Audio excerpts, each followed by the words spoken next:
तो हमने previous class में डिस्कस किया था कि ये 10 सेंटीमीटर की दूरी पे थे और फिर इनका चार्ज जो है हाफ़ कर दिया जाता है, क्योंकि अटैच कर दिया सी और डी से टच करने के बाद जब सेपरेट होंगे तो हाफ़ हो जाएगा चार्ज।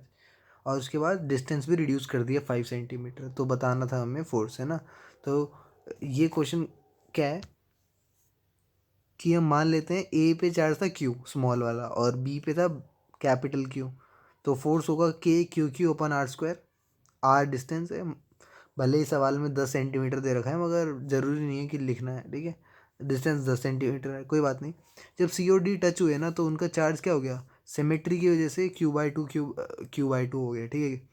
दोनों का चार्ज हाफ हाफ हो गया और डिस्टेंस भी 10 से 5 हो गया, 5 सेंटीमीटर। तो रिड्यूस हो गया r/2 से। तो अब जो नया एफ डैश यानी नया फोर्स होगा वो के क्यू/2, क्योंकि नया हमारा चार्ज जो है क्यू/2 है दोनों में, स्मॉल क्यू/2 और कैपिटल क्यू/2। और आर भी आधा हो गया। तो देखो, दो में दो मल्टीप्लाई करते हैं 4 होता है और नीचे भी 4, तो 4 से 4 कट गया ना। तो फाइनली हमारा फिर से फोर्स वही आ गया। इसका मतलब force on A due to B remain unaltered, यानी चेंज नहीं होगा, वही फोर्स रहेगा। तो ये थी अच्छी बात। देखिए फिर उसके बाद ये देखो, यहाँ पे हमने लिखा हुआ है कि charge on mass on proton जो होता है 1.67 × 10⁻⁻27 होता है, और न्यूट्रॉन में 1.68, 1.67 इसमें, 1.68 इसमें, है ना। तो न्यूट्रॉन और प्रोटॉन में लगभग मास जो होता है वो सेम होता है, बस न्यूट्रॉन का थोड़ा ज़्यादा होता है। तो coulomb law in vector form एक बार देख लेते हैं। कूलम लॉ वेक्टर फॉर्म में क्या कहता है, vector form considering Q1 Q2 का मल्टीप्लिकेशन 0 से ज़्यादा है। समझिए, मतलब अगर दोनों अपोजिट चार्ज होंगे ना तब भी माइनस माइनस प्लस हो जाएगा, तो 0 से ज़्यादा आ जाएगा। तो यानी दोनों जो है सेम चार्जेस हैं, सेम चार्ज। ज़्यादा क्लियर। हमने बनाया ऐसे 3 डायमेंशन XYZ। बात हो रही है हमारी इस डायमेंशन में, ये हमारा R1 वेक्टर है, ये R2 वेक्टर है, ठीक है। तो अब क्या होगा, इन दो ये इस पॉइंट पे देख रहे हो Q1 रखा है, इस पॉइंट पे Q2। तो Q1 की डिस्टेंस अगर हम ये ओरिजिन मान लेते हैं, ओरिजिन से क्या होगी R1 वेक्टर और Q2 की R2 वेक्टर। तो ये दोनों मान लो दोनों का सेम चार्ज है, क्योंकि Q1 Q2 ग्रेटर देन 0 है, यानी दोनों का सेम चार्ज है ना। तो सेम चार्ज क्या होता है, रिपेल करते हैं, एक दूसरे से दूर जाते हैं। तो Q1 दूर जाएगा, तो फोर्स ऑन 1 ड्यू टू 2, है ना। इसको बोलेंगे फोर्स ऑन 1 ड्यू टू 2, और इसको बोलेंगे फोर्स ऑन 2 ड्यू टू 1। समझे। तो यहाँ पे इस तरह का फोर्स अपोजिट डायरेक्शन होगा।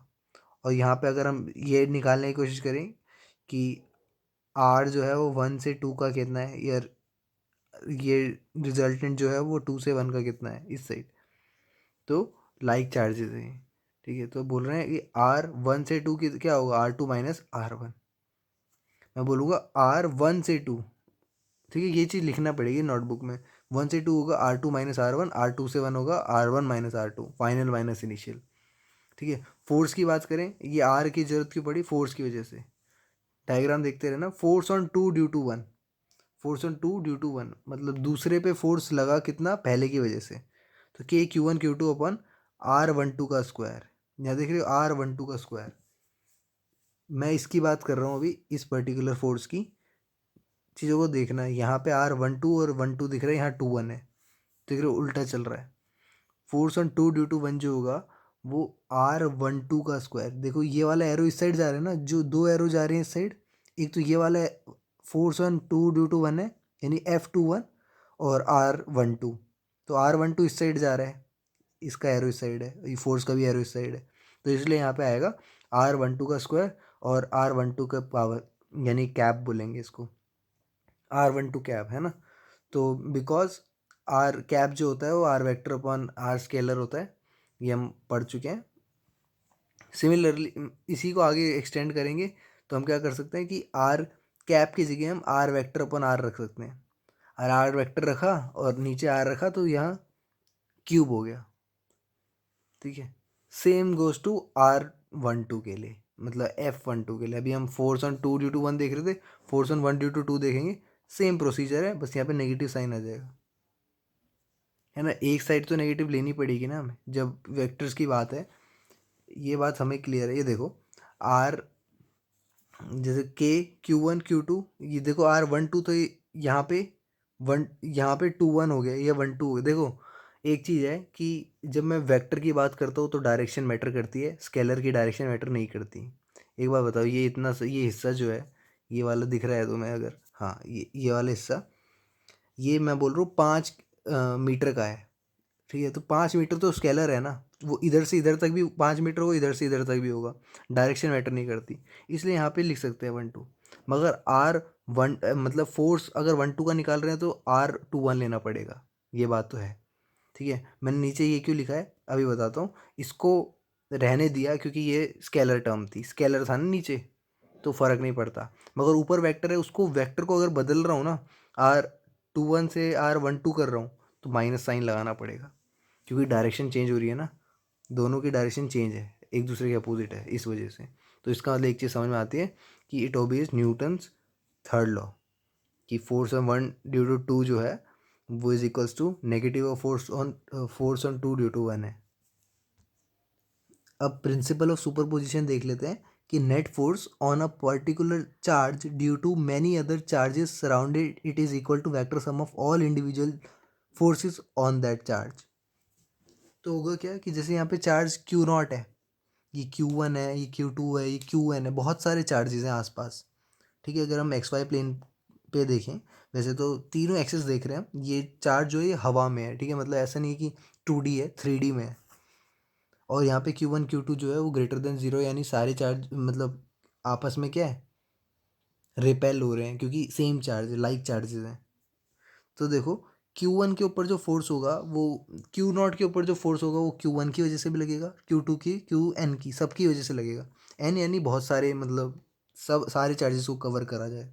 तो बोला जा रहा है कि सुपर पोजिशन का प्रिंसिपल क्या कहते हैं कि इक्वल टू जो चार्ज होगा, नेट फोर्स जो होगा वो vector sum of all the individual forces होगा। समझे? तो जैसे Q0 है, Q1 की वजह से कैसे पड़ा इस पर फोर्स, इस तरह से देखो कि जैसे यहाँ पे Q0 है, ये Q1 है, ये तो आपस में क्या करेंगे, रिपेल करेंगे। तो अभी मैं पर्टिकुलरली इस पे चार्ज ले रहा हूँ, तो ये जो है दूर जाएगा, क्योंकि ये दोनों सेम चार्ज हैं, तो दूर जाएगा।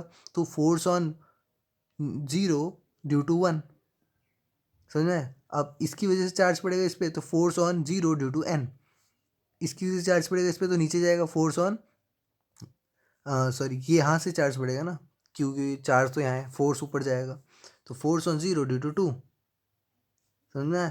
तो इस तरह से हमारे पास फोर्स जो पड़ रहे हैं। और R1 तो तुम्हें समझ में आ गया, ये वेक्टर है, R0 वेक्टर है, ओरिजिन से डिस्टेंस निकाल रहे हैं। तो टोटल जो सुपर पोजिशन का लॉ कहता है कि फोर्स जो होगा F0 बोलूँ या F0 बोलूँ, बात एक ही है। F0 vector equal to F01 F02 से लेके Fn वेक्टर तक। फोर्स एक वेक्टर क्वांटिटी है ना, तो बस वेक्टर लगा के दिखा दिया, कोई बड़ी बात नहीं है उसमें, है ना।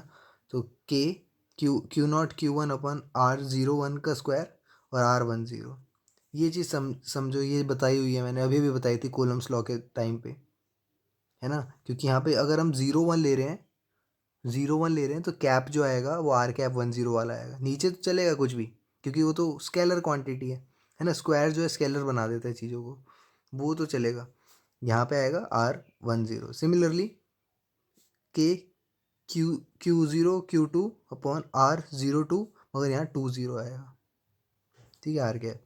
तो फाइनली समझ में आता है कि F0 या F0 फोर्स जो होगा वो Q0 sigma I is to 1 से लेके n तक QI, क्योंकि यहाँ पे देखो 1 है, फिर 2 है, 3 है, तो ऐसे करके 1 2 3 डलते रहेंगी वैल्यूज़, है ना। घबराना नहीं, इससे कोई नई चीज़ नहीं है, बस सम कर रहे हैं हम, एक ही लाइन में लिख दिया हमने, ठीक है, चीज़ों को शॉर्ट में।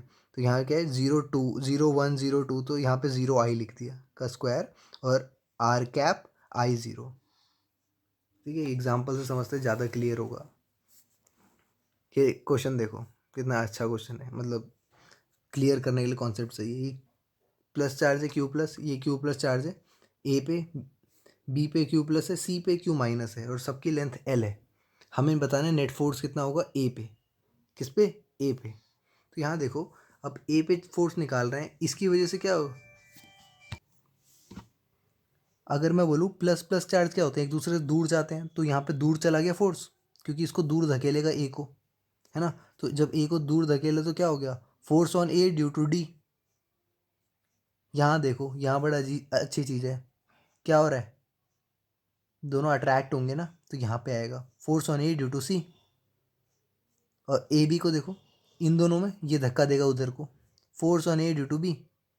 और इन दोनों का फोर्स जो है वो नेट करके यहाँ आ गया, ठीक है, रिजल्टेंट फोर्स जो होता है। मगर हमारा एफ ए सी जो है वो यहाँ को आ रहा है, और डायगनल की लेंथ हमने √12 बता रखी है, पता ही है स्क्वायर में डायगनल की लेंथ क्या होती है ना। नहीं पता, पाइथागोरस थ्योरम लगाओ, सिंपल हो जाएगा। क्या कैसे निकालेंगे, diagonal is equals to L² + L², वो पाइथागोरस थ्योरम, रूट लगाया तो √2 बाहर आ गया, L² से L हो गया, है ना। ये तो बेसिक बात है बहुत। तो यहाँ देखो कि फोर्स ऑन AD का मैग्नीट्यूड फोर्स ऑन AB के मैग्नीट्यूड के सेम होगा, क्योंकि दोनों ही सेम चार्जेस हैं, दोनों ही सेम चार्जेस हैं, और इवन डिस्टेंस भी सेम है L का, तो KF मान लिया। अब ये दोनों एक दूसरे के परपेंडिकुलर हैं, तो रिजल्टेंट निकाला जा सकता है। तो रिजल्टेंट का फॉर्मूला लगाएंगे, √f² + f², तो √2f आ गया। F0 जो हो गया √2f आ गया। F0 क्या है, रिजल्टेंट है, ठीक है, बात क्लियर होती है। तो F0 is equal to √2f है। अब f क्या था हमारा, KQ² / L², वही चीज़ यहाँ लिख दी। अब मैं AC निकाल रहा हूँ, AC है ना, यानी ये वाला डायगनल वाला। तो KQ², क्योंकि चार्ज का मैग्नीट्यूड तो सेम रहेगा ना, अपॉन L², डिस्टेंस क्या है √2L, इसका स्क्वायर होगा 2L²। तो हमारे पास नेट फोर्स क्या आ गया, इन दोनों का डिफरेंस, F0 और FAC का डिफरेंस, क्योंकि ये दोनों अपोजिट डायरेक्शन में।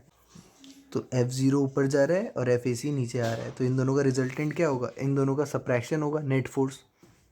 तो KQ² / L², √2 - ½ this is the answer, ठीक है। और क्वेश्चन देखते हैं, जो होमवर्क तुम्हें मिल रहा है वो देख लो क्या क्या होमवर्क है। ट्राई करो एग्जाम्पल 1.6 1.7 दोनों ही ट्रिपल स्टार हैं, ठीक है। और ये क्वेश्चन ट्राई करो, सारे क्यों हैं तो क्यू नेट क्या होगा, और अगर 60 डिग्री का एंगल वाला है तो तब क्या होगा, ये क्वेश्चन ट्राई करके दिखाओ। प्रीवियस क्वेश्चन समझ में आया तो ये हो जाएंगे, ठीक है। फिर नेक्स्ट क्लास में आंसर बताऊँगा, चलो।